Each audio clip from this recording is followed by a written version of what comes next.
Tama ba ang mga kwento ng Israel tungkol sa sarili nito? Ngayon, tatalakayin natin ang Paskwa, ekonomiya, militar, batas, at batayang salaysay ng pag-iral bilang Hudyo-Israeli. Ako si Ilana Mazel Diamant, Executive Director ng Israel Law and Liberty Forum, at ito ang Basic Law. Bawat relihiyon, bawat bansa, bawat nasyon ay may sarili nitong mga kwento na humuhubog dito. Dahil paparating na ang Paskwa ngayong linggo, pumapasok ang mga Hudyo sa panahong hinuhubog na mahahalagang kwento kung sino tayo at ang relasyon natin sa Diyos. Alam ng mga nakakakilala sa kalendaryong Hudyo na ang Paskwa ang unang pista na ipinagdiriwang pagkatapos ng bagong taon ng mga Hudyo sa unang araw ng Nisan, isa sa 4 na bagong taon sa kalendaryong Hudyo, kung saan ang Rosh Hashanah ang pinakakilala. Ngayon, hindi ito tulad ng lumang biro tungkol sa Hudyo na na-stranded sa isla at nagtayo ng 2 sinagoga at tinanong ng mga sumagip bakit may 2 sinagoga para sa isang tao lang. Napatingin siya sa kanila at sinabi, "Iyan ang sinagogang dinadaluhan ko. Iyan ang sinagogang hindi ko dinadalaw." Ang 4 na bagong taon ng mga Hudyo ay hindi basta personal na kapritsyo.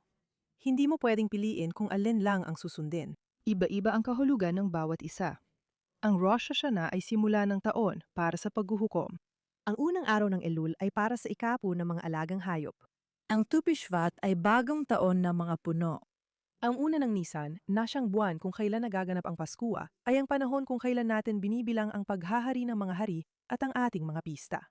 Kaya ang Paskwa, sa pinakatiyak na relihiyosong kahulugan, ang unang pista ng taon ng mga Hudyo.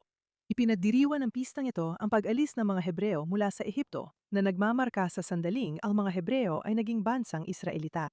Tinatawag itong Tsagatserut ng mga Hudyo, ang pista ng kalayaan. Sa Paskwa, inuutusan tayong maranasan ang paglalakbay tungo sa kalayaan, damhin ang kalupitan ng mga nagpaalipin, saksihan ang 10 salot na naganap sa ating harapan, at yakapin ang kadakilaan ng himala ng pagtubos.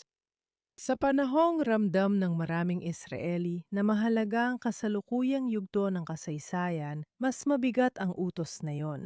Ang pag-institusyon ng alaala bilang mahalagang bahagi ng pambansang pag-iral ay isang bagay na natatangi sa sibilisasyong Hudyo. Inutusan ni Moises ang mga Israelita kung paano ikukuwento sa kanilang mga anak ang kuwento ng pagtubos bago sila umalis ng Ehipto. Ang pagkakakilanlan ay isang bagay na binubuo at muling binubuo taon-taon sa hapag, kasama ang susunod na henerasyon, habang inaalala ang mga nauna. Makikikita sa buong kalendaryong Hudyo ang temang mahalagang alaala sa mabuting pamumuhay. Sa mga nagdiriwang ng Shabbat, inuulit at sinasadya ang utos. Sa Exodo Zacho, alalahanin ang Sabbath, alalahanin ang tipan, kilalanin kung sino ka. At sa Deuteronomyo, siya mo, bantayan ito, isagawa ito, at isabuhay ito. Ang Shabbat ay hindi lang basta pahinga. Ito ay lingguhang patotoo tungkol sa paglikha, tungkol sa tipan, tungkol sa kung sino ang mga Hudyo at kung para saan sila. 7 linggo matapos ang Paskwa, dumarating ang Shavuot, pista ng anihan at anibersaryo ng pagbibigay ng Torah sa Sinai. Kung ang Paskwa ang kapanganakan ng bansa bilang natatangi at malaya, ang Shavuot naman ang konstitusyon nito, ang mga prinsipyo na nagpapanatili ng katayuang iyon. Sa pagitan ng 2 dakilang haligi ng tagsibol sa kalendaryong Hudyo, inilagay ng Israel ang sunod-sunod na okasyon nagsisiksik sa buong karanasang Hudyo ng ika-20 siglo sa loob ng 1 buwan. Yom HaShua, ang dalamhati ng pagkawasa. Yom HaZikaron, ang araw ng paggunita, ang dalamhati ng sakripisyo. At Yom Ha'atzmaut, ang araw ng kalayaan natin, ang pagdiriwang na sa kabila ng lahat ng lohika na inaasahan, narito tayo. Ngayon, ito marahil ang pinakakapansin-pansing sunod-sunod sa anumang pambansang kalendaryo sa mundo. Nasa batas natin ito. Ang modernong Israel ay nakabase rin sa isang kwento. Mahalaga ang kwento, nobela, at tula sa muling pagtatayo ng pambansang buhay ng mga Hudyo bago pa ang estado. Inilatala ni Herzl ang Alt na Ilan, Lumang Bagong Lupain, noong 1902. Isa itong Ethiopiang nobela tungkol sa pagbabagong anyo ng Palestina bilang isang pantay-pantay at makabagong paraiso kung saan ang ilang mahahalagang bahagi ay naisakatuparan na. At mula rito nagmula ang isa sa mga pinakakilalang motto para sa mga Zionista, Im Tirtzu at Sugada. Kung gusto mo, hindi ito panaginip. Si Zev Jabotinsky, leader ng Revisionist Zionist at isa ring mamamahayag, makata, orador at nobelista ay isinalin ang tula ni Nachman Bialik na In the City of Slaughter na isinulat matapos ang Kishinev pogrom. Iniugnay ni Zabotinsky sa tulang iyon ang pagsilang ng mga kilusang pagtatanggol sa sarili ng mga Hudyo na nauna sa Estado. Ito ay dalawang halimbawa kung saan ang kwento ng ating pagkatao at hinaharap ay nauna sa realidad. Hindi lang kwento sa Biblia ang nagpanatili at nagpanumbalik sa atin bilang malayang bayan. Inayaman natin ang ating sinaunang alamat. Sama-sama, sila ang susi sa ating kinabukasan at dito ako dadako sa pangunahing punto ko. Sa ilang bahagi ng buhay publiko sa Israel, para nahiwalay na ang mga kwento at gawain. Hindi tayo nandito para magsisihan dahil wala iyong maidudulot. Pero kailangan nating ibalik sa pagkakatugma ang pag-uugali, pulisiya at buhay pang institusyon sa mga kwentong sinasabi nating pinaniniwalaan natin tungkol sa ating sarili. Tingnan natin ang ekonomiya. Kamangha-mangha talaga ang kwento ng inobasyon ng Israel. Ang high-tech na yon ay bumubuo ng halos 18% ng GDP ng Israel at halos kalahati ng lahat ng export ng Israel. Waze, ICQ, Checkpoint, Mobileye, Iron Dome, AI, mas maraming kumpanyang nakalista sa Nasdaq kaysa sa alinmang bansa maliban sa Estados Unidos, Canada at China. Mga 11% ng lakas paggawa ang bumubuo ng 25% ng lahat ng buwis sa kita. Isang tunay na himala ito at karapat-dapat ito sa lahat ng pagkilalang natatanggap nito. Ang kwento ng Startup Nation ay para lang sa halos 10% ng mga manggagawang Israeli. Iba ang sitwasyon sa karamihan. Ang Israel ay tinutukoy bilang dual economy na may kompetitibong sektor ng export at malawak na bahagi ng mababang produktibidad. Ang labis na regulasyon at pananatiling hindi umuusad ng burokrasya ay nagpapabagsak sa iba pang bahagi ng ekonomiya. Ang kwento ng isang estado na itinatag sa pagiging malikhain at pagsasarili ay hindi tugma sa mga protektadong monopolyo, mga hadlang sa regulasyon, at isang sektor ng konstruksyon na paulit-ulit na nagdudulot ng krisis sa pabahay taon-taon. Alam na natin ang kwento. Alam natin ang ating kahangahangang kakayahan. Ang hamon ay muling ituon ang mga ito para maitugma ang ating realidad sa tingin natin sa ating sarili na napakahalaga sa atin. Sunod ang konsepto ng seguridad. Hakonsepsiya. Ang salita ay nangangahulugang nasa pagitan ng isang doktrina, pananaw sa mundo, at isang nakagiginhawang ilusyon. Sa ilalim ng islogang, isang maliit at matalinong hukbo, binawasan ng Israel ang laki ng kanilang puwersang panlupa, binawasan ang mga nakaimbak na bala, at mas umasa sa teknolohiya at intelihensya kapalit ng pagpapanatili ng malalakas at mahusay na sanay na mga sundalo. Sinabi ng Israel na hindi na ito bansang laging nasa digmaan, kundi isa ng technological na lipunang Mediterranean na lampas na sa mga tanong ng pag-iral. Patuloy na nakatutok ang militar na intelihensya sa doktrinang deter ng Hamas hanggang 6:30 ng umaga noong Oktubre 7.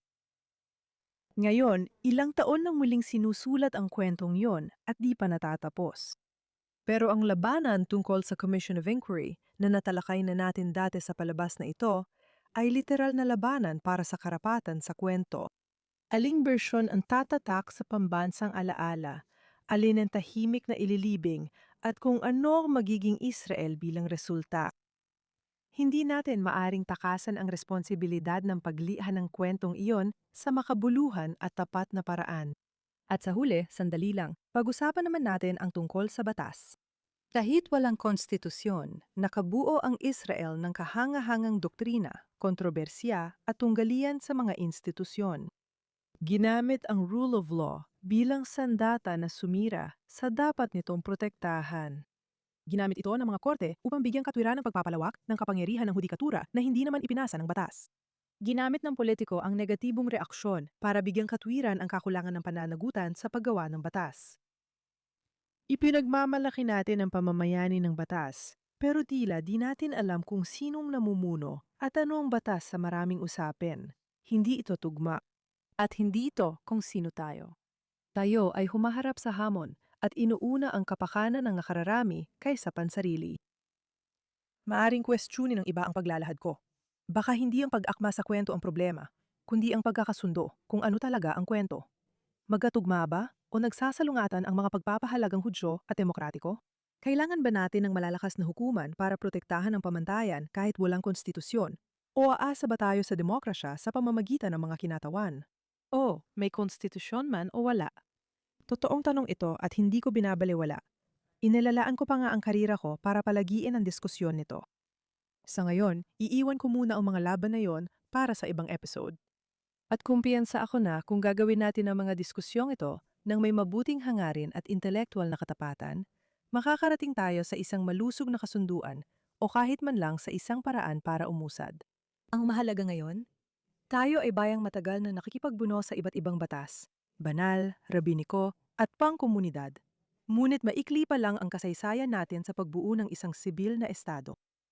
Maaga pa tayo sa proyekto, hindi pa huli. Ang kaguluhan ay tanda ng marami pang dapat gawin.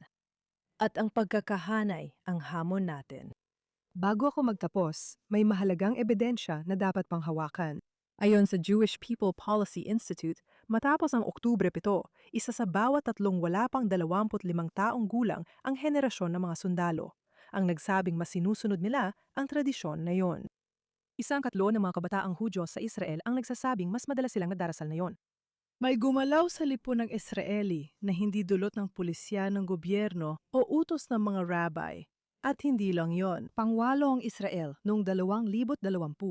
Pangwalo ang Israel sa World Happiness Report kahit may 2.5 taong digmaan sa maraming harapan. Ayon sa mga mananaliksik, ang ranggo ay mas sumasalamin sa estrukturan na kalusugan ng lipunan kaysa sa kasalukuyang kaguluhan, at yun ang punto. Ang Israel din ang may pinakamataas na fertility rate sa mga mauunlad na bansa. 2.7 na anak kada babae, halos doble ng average ng OECD. Kapag ang lipunan nga sa crisis ay patuloy na nagpapasyang mag-aanak sa ganong antas, nagpapakita ito ng tiwala sa hinaharap. At ang lahat ng ito ay nagsasabi sa atin na matatag ang pundasyong kwento ng Israel. Kapag nahaharap sa pagsubok, ang mga Israeli ay kumakapit sa pagkakakilanlang Hudyo, panalangin, wika ng tipan, alaala at nagkakaisa para sa isa't isa at sa susunod na henerasyon. Hindi problema ang kaluluwa ng bansa. Ang tanong ay kung binubuo ba natin at paano natin binubuo ang nararapat na mga institusyon para dito. At iyan ang gawain ng pag-aakma, hindi lang sa kahit anong kwento, kundi sa pinakamahuhusay na kwento na meron tayo. Mga kwento tungkol sa kung sino tayo sa pinakamahusay nating anyo at ang buong potensyal ng kung ano pa ang maaari nating maging. May obligasyon tayong yakapin ang mga kwentong iyon at kumilos ayon dito sa ating pamumuno, pagbuo, pakikipagtalo at pakikitungo sa isa't isa. At lalo na ngayon, sa panahong ito sa parehong kalendaryo ng mga Hudyo at Israeli, kasama ang lahat ng paggunita at pagdiriwang na naghihintay sa atin na yung buwan, maaari nating alalahanin na yon at tandaan na seryosohin ito. Ang hamon ng pagpapaunlad ng mga tao at ideya para itulak ang bansa tungo sa seguridad, kasaganaan at pagkakaisa ay mahalagang tungkulin ng Israel Law and Liberty Forum at ng Heirut Center kung saan tayo naroroon. Sa mas malawak na pananaw, ito ang hamon para sa ating henerasyon na ang gawain sa pagpapatayo ng bansang ito ay hindi magiging mas mababa ang halaga kaysa sa mga misyon na kanilang isinagawa habang nakauniporme. At kaugnay niyan, nais kong ipahayag ang lubos-lubos na pasasalamat sa mga reservistang paulit-ulit na tumugon sa panawagan nitong nakaraang 2.5 taon, na sila ang sumasalo sa pinaka-personal na kabayaran ng digmaang ito. Sa sarili naming grupo ng mga estudyante ng batas at mga batang abogado, tumigil na kami sa pagbibilang. Pinagsama-samang serbisyo ng reserba matapos umabot ng 50,000 araw mula noong Oktubre, 7 kung saan ang bawat isa ay naglilingkod mula 150 hanggang mahigit 800 araw. Paulit-ulit nilang isinantabi ang kanilang mga karera, pag-aaral at pamilya dahil hinihiling ito ng kwento ng ating bayan sa kanila. Pinaalala sa ating ng Paskwa na makitang ating sarili bilang bahagi ng patuloy na kwento, buhayin ito sa ating panahon at ipasa ito sa mga susunod sa atin. At ngayong Paskwa, lalo na ngayong taon ng halalan, ay magandang pagkakataon upang simulan ang pagsasara ng mga puwang sa buhay sibiko ng ating estado. Kung gugustuhin natin, hindi ito panaginip. Isang huling salita para sa mga naghahanap ng mabubuting layuning, masuportahan na yung panahon, bukod sa Heirut Center at JNS TV.